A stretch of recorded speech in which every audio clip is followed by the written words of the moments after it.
Eliza, you've had a bit of your own back, as you call it. Have you had enough?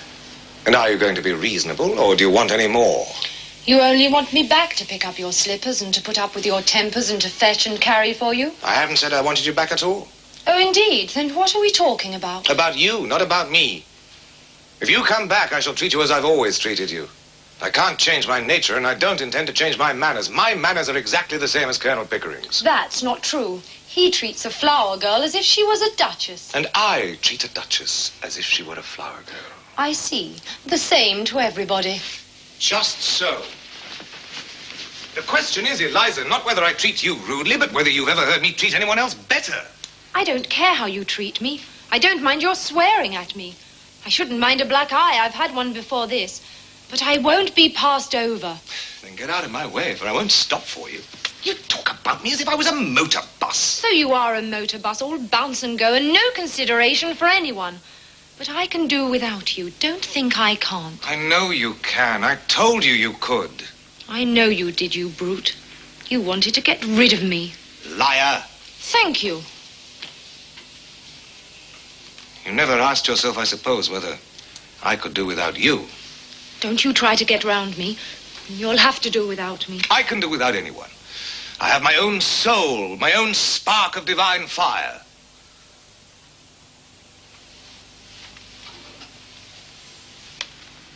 But I shall miss you, Eliza.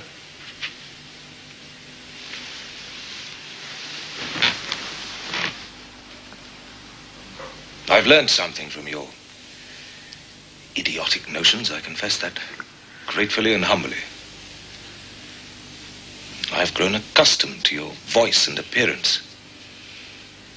I like them, rather. Well, you have both of them on your gramophone and in your book of photographs. When you feel lonely without me, you can turn the machine on. It's got no feelings to hurt. But I can't turn your soul on. Leave me those feelings and you can take away the voice and the face. They're not you. Oh, you are a devil. You can twist the heart in a girl as easy as some could twist her arms to hurt her. But you don't care a bit for me. And I won't care for anybody who doesn't care for me. Eliza, I don't and won't trade in affection. You call me a brute because you couldn't buy a claim on me by fetching my slippers and finding my spectacles. You were a fool. I think a woman fetching a man's slippers is a disgusting sight. Did I ever fetch your slippers?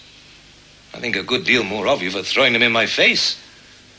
No use slaving for me than asking to be cared for. Who cares for a slave? If you come back for the sake of good fellowship, for you'll get nothing else.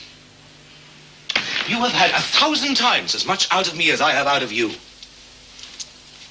And if you dare to set up your little dog's tricks of fetching and carrying slippers against my creation of a Duchess Eliza, I'll slam the door in your silly face. What did you do it for if you didn't care for me? Why? Because it was my job. You never thought of the trouble it would make for me. Would the world ever have been made if its maker had been afraid of making trouble? Making life means making trouble. I don't notice things like that. I notice that you don't notice me. Eliza, you're an idiot.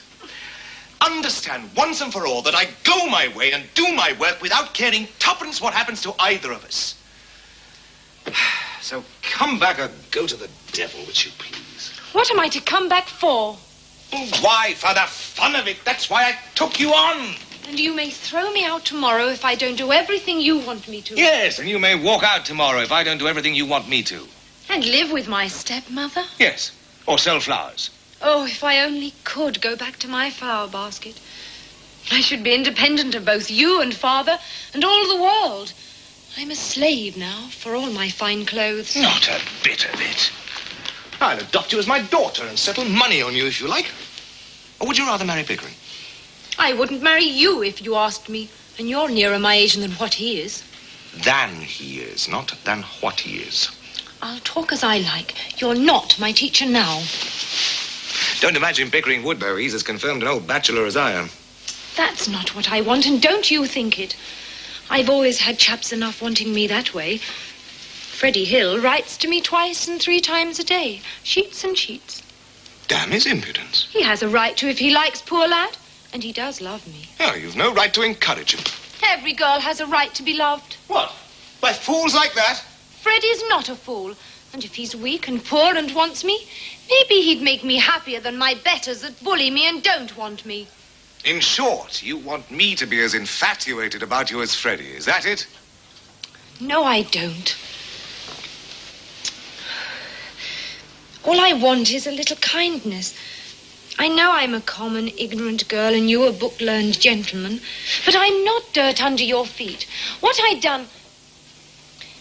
did was not for the dresses and the taxes. I did it because we were pleasant together and I came to care for you. Not to want you to make love to me, and not forgetting the difference between us, but more friendly-like. Well, of course. That's how I feel. And how Pickering feels. Oh, Eliza, you're a fool. That's not a proper answer to give me. Well, it's all you'll get until you stop behaving like a common idiot. If you're going to be a lady, you're going to have to give up feeling neglected if the men you know don't spend half their time sniveling over you and the other half giving you black eyes. If you can't stand the coldness of my sort of life and the strain of it, go back to the gutter. Work till you're more a brute than a human being, and then cuddle and squabble and drink till you fall asleep. Oh, it's a fine life, the life of the gutter. It's real, it's warm, it's violent. You can feel it through the thickest skin. You can taste it and smell it without any training or any work. Not like science and literature and classical music and art and philosophy. You find me cold, unfeeling, selfish, don't you? Very well, then. Be off with you to the sort of people you like. Marry some sentimental hog or other with her. Lots of money and a thick pair of lips to kiss you with and a thick pair of boots to kick you with. If you can't appreciate what you've got, you'd better get what you can appreciate. No, I can't talk to you. You turn everything against me. You know I can't go back to the gutter, as you call it, and that I have no real friends in the world but you and the Colonel. You think I must go back to Wimpole Street because I have nowhere else to go but Father's. But don't you be too sure you have me under your feet to be trampled on and talked down. I'll marry Freddie, I will, as soon as I'm able to support him. Freddie? That young fool? That poor devil who couldn't get a job as an errand boy even if he had the guts to try for it? Woman, do you not understand? I have made you a consort for a king. Freddie loves me. That makes him king enough for me. I don't want him to work. He wasn't brought up to it as I was. I'll go and be a teacher. What will you teach, in heaven's name? What you taught me. I'll teach phonetics. Ha, ha, ha! I'll offer myself as an assistant to Professor Nepean. What? That humbug? That imposter? That toadying ignoramus? Teach him my methods and my discoveries? You take one step in his direction and I will wring your neck. Do you hear? Ring away. What do I care? I knew you'd strike me someday. Oh! Aha! Now I know how to deal with you.